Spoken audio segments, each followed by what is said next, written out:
दोस्तों नमस्कार। स्वागत है आपका एक बार फिर मेरे इस चैनल अंकित सर शिवा क्लासेस पर।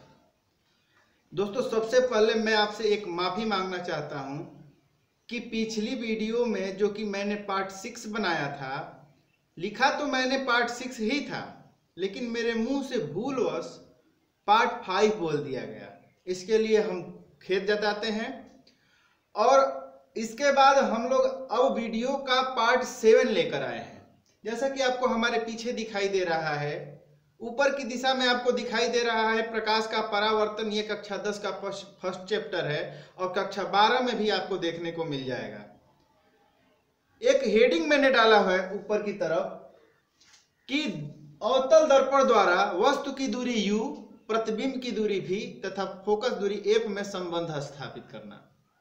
मेरे कहने का मतलब है कि u, v और f में क्या संबंध होता है, कैसे प्राप्त होता है, वो इन सब को एक आसान तरीके से जानने की कोशिश करेंगे। बहुत सारे बच्चे इस सत्यापन को सत्यापित नहीं कर पाते हैं, इस फार्मूले को सत्यापित नहीं कर पाते हैं, लेकिन मैं लाया हूं आपके लिए एक आसान तरीका। यदि मेरे बातों को आप ध्यान देंगे तो आपको बहुत ही अच्छे से ये वीडियो आपको समझ में आएगा और आप कभी भी इसको नहीं भूल पाएंगे। तो चलिए शुरू करते हैं कि अवतल दर्पण द्वारा u, v तथा f में संबंध स्थापित करना। यदि आपको नहीं मालूम है कि u क्या है, v क्या है, f क्या है, तो आप पीछे की वीडियो जाकर देख सकते हैं। यहाँ राइट साइड में ऊपर की तरफ आई बटन होगा, वहां पर जाकर क्लिक करके आप देख सकते हैं। तो चलिए शुरू करते हैं ये टॉपिक। दोस्तों सबसे पहले हम एक अवतल दर्पण बनाते हैं और अवतल दर्पण में फोकस दूरी को दिखाते हैं, वस्तु को दिखाते हैं और प्रतिबिंब को दिखाते हैं। तो इसके लिए हम अवतल दर्पण के किरण आरेख को बनाएंगे। सबसे पहले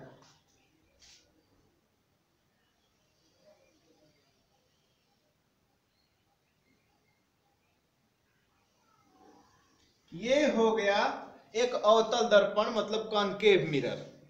इसके बाद हम जानते हैं कि अवतल दर्पण के उठे हुए भाग पर पालिश की जाती है। मैंने उसके उठे हुए भाग पर पालिश कर दिया। इसका एक वक्रता केंद्र होगा C, एक फोकस होगा F और इसका एक दर्पण का ध्रुव होगा P। तीनों दर्शा दिया गया और इसी पर एक सीधी रेखा खींच दी गई। मुख्य अक्ष को बाद में खींचा जाता है, लेकिन मैंने पहले ही खींच दिया। अब यहां पर वस्तु को दिखाएंगे।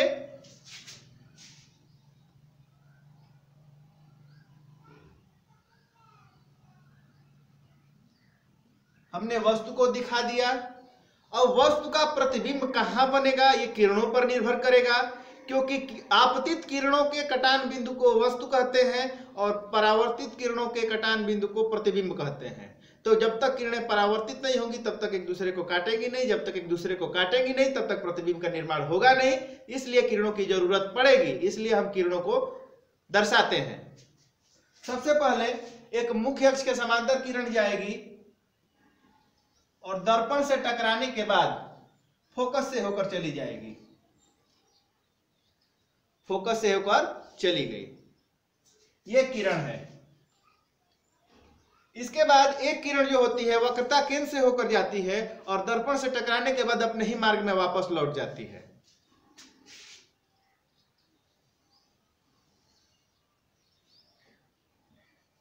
आई और चली गई।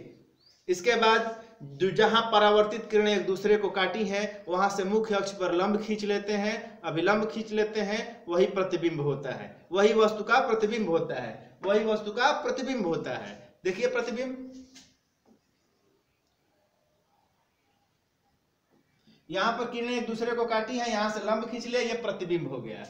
दोस्तों सबसे पहले वस्तु का नाम देते हैं। माना वस्तु के टेल को ए कहेंगे और हेड को बी कहेंगे।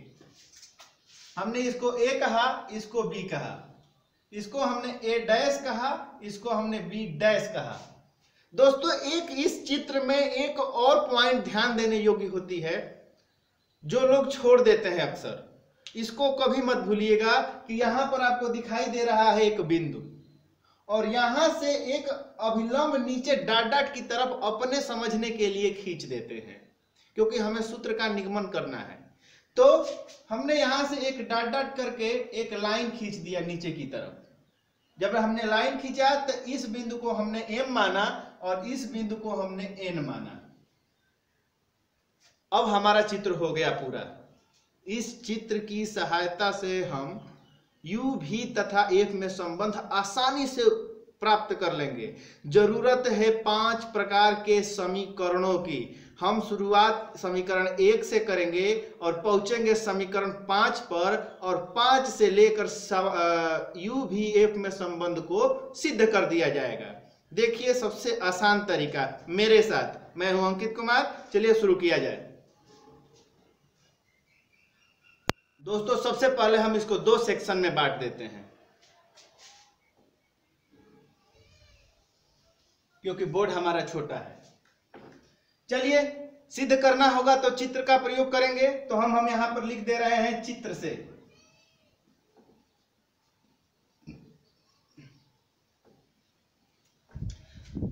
अब चलिए शुरुआत करते हैं। सबसे पहले आप देखिए कि यहां पर 2 प्रकार के चित्र बन रहे हैं। सबसे पहले देखिए एक चित्र ऐसा बन रहा है।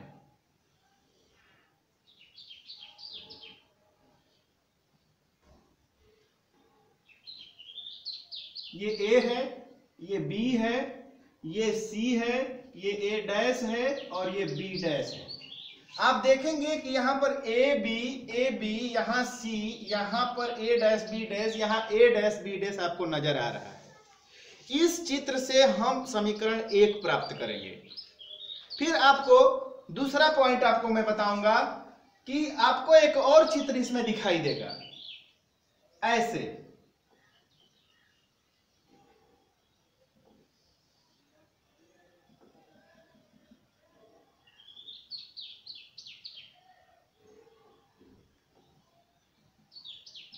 ये M हो जाएगा, ये N हो जाएगा, ये A डैश हो जाएगा और ये B डैश हो जाएगा और ये F हो जाएगा। आप देखिए ये M है, M N F A dash और ये B डैश। 2 चित्र बने और इन्हीं दोनों चित्रों की सहायता से 2 समीकरण प्राप्त किया जाता है। 2 क्या 3 समीकरण प्राप्त किया जाता है। फिर उसके बाद Mn से चौथा समीकरण और 5वां समीकरण यहाँ n जो दिखाई दे रहा है इससे प्राप्त किया जाता है। सबसे पहले इस चित्र पर चलते हैं और समीकरण 1 को निकालते हैं। सबसे पहले आप देखेंगे कि चित्र से त्रिभुज, ये हो जाएगा त्रिभुज, मतलब ये BAC या BAC, त्रिभुज BAC तथा इसको मैं मिटा रहा हूं, तथा त्रिभुज आप देखिए B dash A dash C, B dash A dash C से। इसमें बड़े वाले का लंब, यहाँ बड़ा त्रिभुज दिखाई दे रहा है, यहाँ छोटा त्रिभुज दिखाई दे रहा है। आसान शब्दों में मैं आपको बता रहा हूं कि बड़े वाले त्रिभुज का लंब बटा छोटे वाले त्रिभुज का लंब। बड़ा वाला त्रिभुज का लंब ये है तो मैं यहां पर लिख दूंगा AB, बटा छोटे वाले त्रिभुज का लंब छोटा वाला ये है तो मैं लिख दूंगा बटा A dash B dash is equal to बड़े वाले का आधार AC बटा छोटे वाले का आधार A dash C, A dash C। ये हो गया समीकरण फर्स्ट। हमने एक समीकरण निकाल लिया, हमको 5 निकालना है। दूसरा समीकरण इस चित्र से निकालेंगे। लिखेंगे कि त्रिभुज MNF तथा त्रिभुज B dash A dash F, B dash A dash F से, तो सेम वही प्रक्रिया यहां भी लागू करेंगे। सेम वही प्रक्रिया यहां भी लागू करेंगे। बड़े वाले का लंब बटा छोटे वाले का लंब, बड़े वाले का आधार बटा छोटे वाले का आधार। बड़े वाले का लंब क्या है? MN बटा छोटे वाले का लंब क्या है ए डैश बी डैश बराबर बड़े वाले का आधार क्या है एन एफ तथा छोटे वाले का आधार क्या है ए डैश एफ। ये हो गया हमारा, मैं इसको मिटाता हूं, ये हो गया हमारा समीकरण 2। हमने 2 समीकरण प्राप्त किया 2 चित्रों की सहायता से। अब चित्र की जरूरत नहीं है, चित्र की जरूरत चौथा 5वें समीकरण में पड़ेगी, उसको हम लोग बाद में देखेंगे। तीसरे में कोई जरूरत नहीं है, तीसरे में खुद दिखाई दे रहा है। तीसरे को देखते हैं। सबसे पहले आप बताइए कि यदि ये किरण मुख्य अक्ष के समांतर है, ये किरण ये जो ऊपर की दिखाई दे रही है ये मुख्य अक्ष के समांतर है, तो जितनी दूरी यहां पर होगी, समांतर का मतलब वही दूरी यहां पर होगी, वही दूरी यहां पर होगी, वही दूरी यहां पर होगी। मतलब कि ये दूरी और ये दूरी बराबर होंगे, मतलब कि AB और MN एक दूसरे के बराबर होंगे। तो मैं लिख सकता हूं कि चूंकि MN is equal to AB, इसलिए मैं MN के जगह पे AB रख दूंगा। लिख देंगे समीकरण 2 में रखने पर पुट इन इक्वेशन सेकेंड, तो हो जाएगा MN के जगह पे AB रखेंगे तो AB बटा A dash B dash is equal to NF बटा में A डैश F। ये हो गया इक्वेशन 3। आपको ये समझ में आया कि नहीं आया? यदि आपको नहीं समझ में आया तो फिर वीडियो को फिर से रिवाइज करिए, पीछे जाइए और फिर शुरू यहां तक आइए। चलिए, इसके बाद यदि आपको समझ में आ गया हो तो तीसरे के बाद चौथा समीकरण बनाते हैं। आप चौथा समीकरण कैसे बनाएंगे? समीकरण 1 को देखेंगे और समीकरण 3 को देखेंगे। समीकरण 1 और 3 के LHS RHS, left hand side मतलब बायां पक्ष और इसका लेफ्ट हैंड साइड मतलब बायां पक्ष दोनों बराबर है, तो इन दोनों इक्वेशन को एक साथ मिलाया जाएगा तो LHS इसका बराबर है तो इसके RHS को बराबर कर दिया जाएगा, मतलब दाएं पक्ष को, राइट हैंड साइड को बराबर कर दिया जाएगा। तो करते हैं, लिखेंगे कि समीकरण 1 तथा 3 से, मतलब from equation 1st and 3rd हो जाएगा कि इसका LHS बराबर है तो RHS बराबर हो जाएगा। तो RHS इसका क्या है, मतलब दायां पक्ष AC बटा में A dash C is equal to इसका है NF बटा में A डैश F। ये हो गया हमारा इक्वेशन 4। हमको एक और इक्वेशन, 4 इक्वेशन प्राप्त हुए, एक और इक्वेशन हमको प्राप्त करना है। तो चलिए एक और इक्वेशन को प्राप्त करते हैं।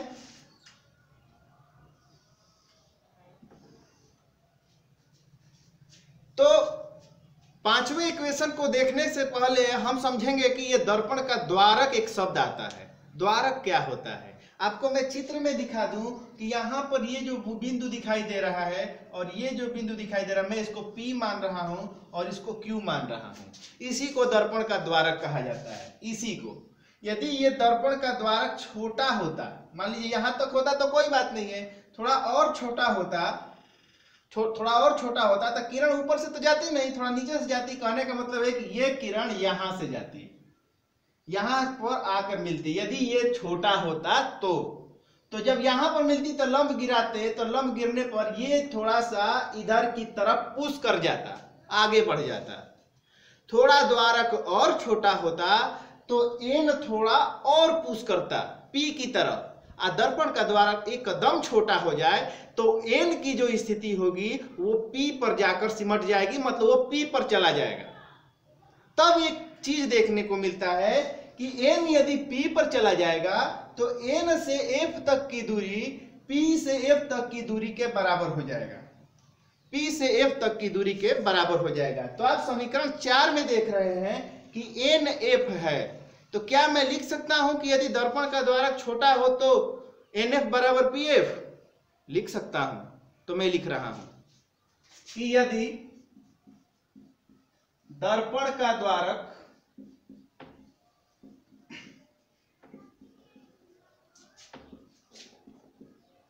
छोटा हो तब NF बराबर PF, और इसको मैं लेकर रख दूं समीकरण 4 में रख दूंगा।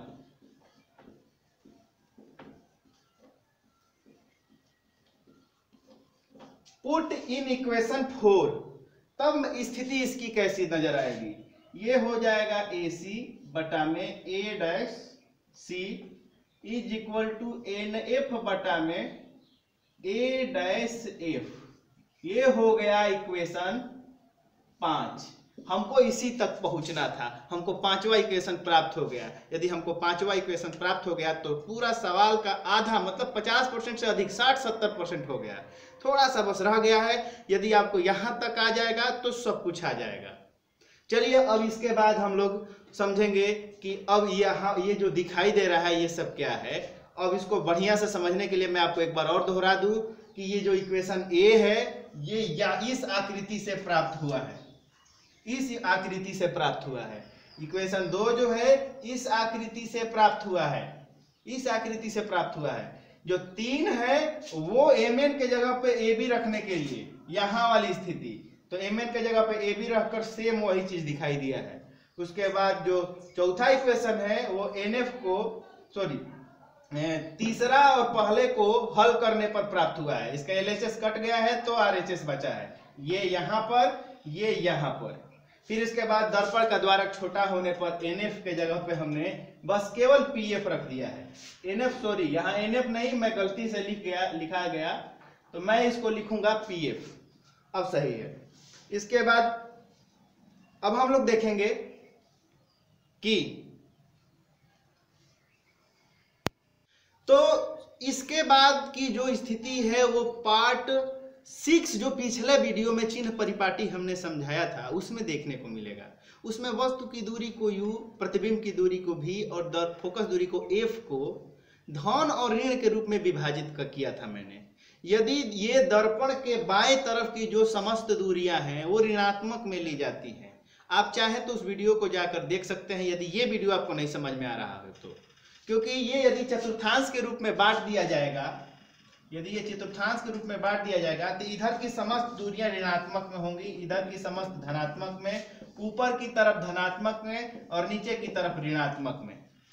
ठीक है, तो वस्तु की दूरी आपको सबसे पहले इसमें एक एक पॉइंट को पकड़ना पड़ेगा। सबसे पहले आप AC को पकड़ेंगे, तो AC को पकड़कर यहां पर देखेंगे कि ये AC है कहां, तो AC हमको यहाँ पर दिखाई दे रहा है। इससे वस्तु की दूरी को परिभाषित नहीं किया जा सकता है क्योंकि समस्त दूरियां दर्पण के ध्रुव से मापी जाती है, मतलब P से मापी जाती है। तो जहां जिसमें P नहीं है तो वहां पर उसको मैं परिभाषित नहीं कर सकता हूं। कहने का मतलब है कि U V F के पदों में मैं नहीं लिख सकता हूं, इसके लिए उसमें P का होना जरूरी है। जैसे यहाँ पर आपको P दिखाई दे रहा है तो P से F तक की दूरी को मैं फोकस दूरी F लिख सकता हूं, लेकिन AC, A' और A' को मैं नहीं लिख सकता हूं। इसलिए मैं इसको P के पदों में बनाऊंगा। बनाने के लिए क्या करेंगे, बहुत आसान तरीका अपनाएंगे। यदि ये AC है, ये AC है तो पहले हम सोचेंगे कि हमको इतना ही बस चाहिए।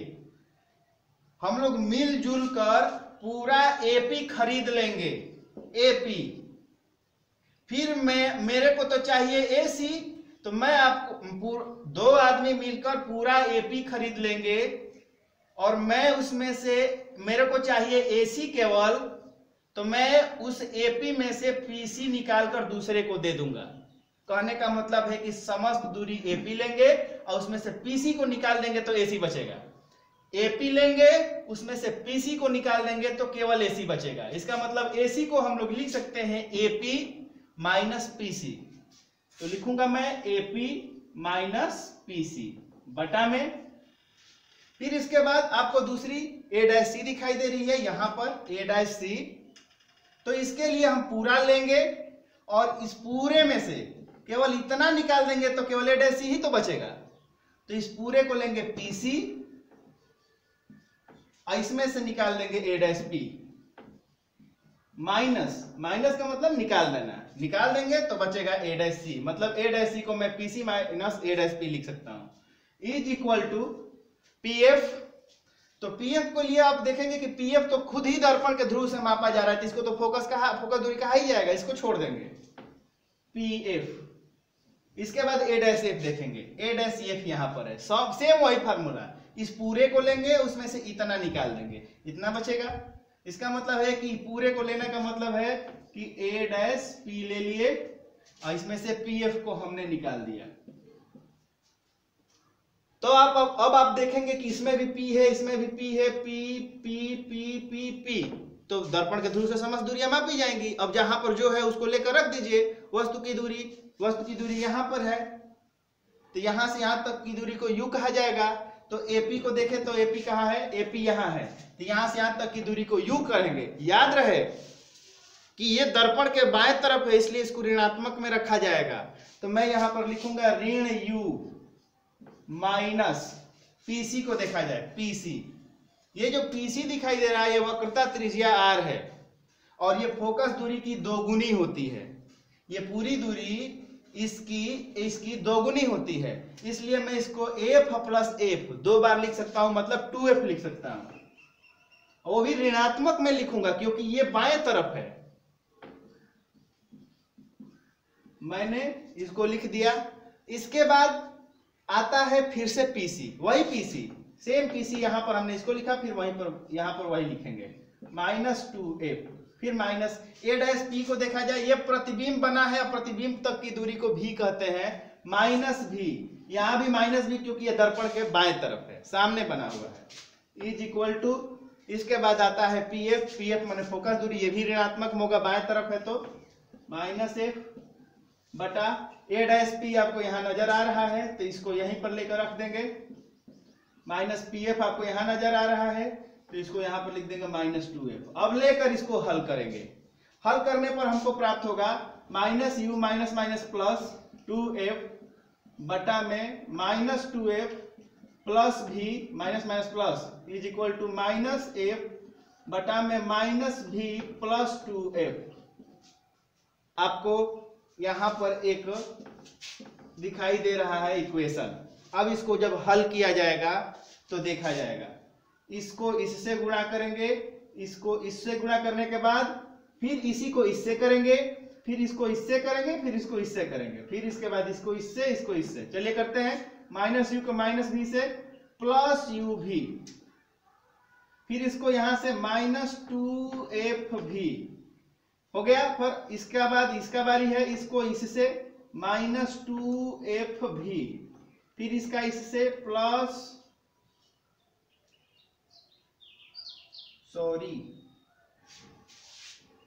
दोस्तों यहां पर pf को मैंने गलती से 2f लिख दिया है, क्योंकि pf फोकस दूरी केवल एक ही होती है, तो मैं इसको लिख दूंगा केवल f। चलिए अब गुणा कराते हैं, फिर इसके बाद इसका इससे कराएंगे तो ये हो जाएगा 2f square is equal to, फिर इसके बाद इसका इससे करेंगे 2f स्क्वायर, फिर माइनस, क्योंकि माइनस प्लस हो गया, फिर इसके बाद माइनस प्लस माइनस हो जाएगा f भी।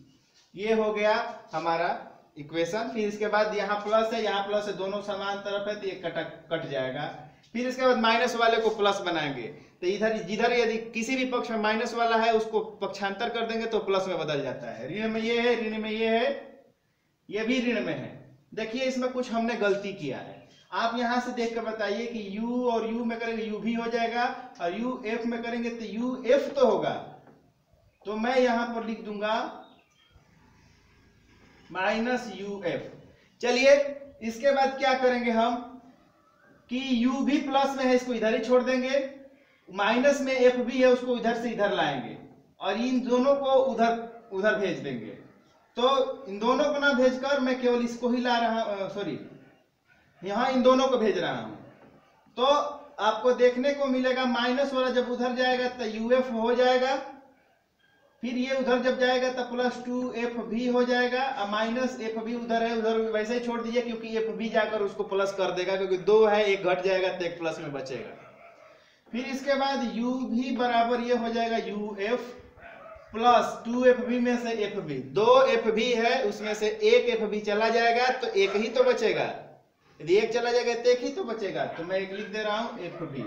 ये हो गया हमारा लास्ट इक्वेशन, यहीं से ये छठा है। और इसको आप ऊपर की तरफ भी देख सकते हैं, तो ऊपर की तरफ से तो यहां पर जगह खाली है, यहां पर मैं करता हूं। ये जो दिखाई दे रहा है UV बराबर UF प्लस FB, इसके दोनों पक्षों में UVF से भाग दे दिया जाएगा। तो जब दिया जाएगा तो ये हो जाएगा UV बटा में UVF is equal to UF बटा में UVF प्लस FB बटा में UVF। UV से UV कटा, UF से UF कटा, FB से FB कटा, बचा क्या? यहाँ कुछ नहीं बचा तो एक बचा, यहाँ F बचा, यहाँ कुछ नहीं बचा तो एक बचा, यहाँ V बचा, यहाँ कुछ नहीं बचा तो एक बचा, यहाँ पर U बचा। तो ये हो गया दर्पण के UVF में संबंध अवतल दर्पण के द्वारा, ये हमने सिद्ध कर दिया, प्रूव्ड। ये है सबसे आसान तरीका। सबसे पहले 5 समीकरण बनाएंगे, 5 समीकरण के लिए चित्र पहला से 1, इससे 2, फिर MN और AB से तीसरा समीकरण, चौथा समीकरण पहले और तीसरे को हल करके, और 5वां समीकरण NF के जगह पे PF बनाकर, NF के जगह पे PF बनाकर 5 समीकरणों से इसको हल किया जा सकता है। ये सबसे आसान तरीका है। यदि आपको इसको स्क्रीनशॉट लेना चाहते हैं तो मैं हट जाता हूं, आप ले सकते हैं।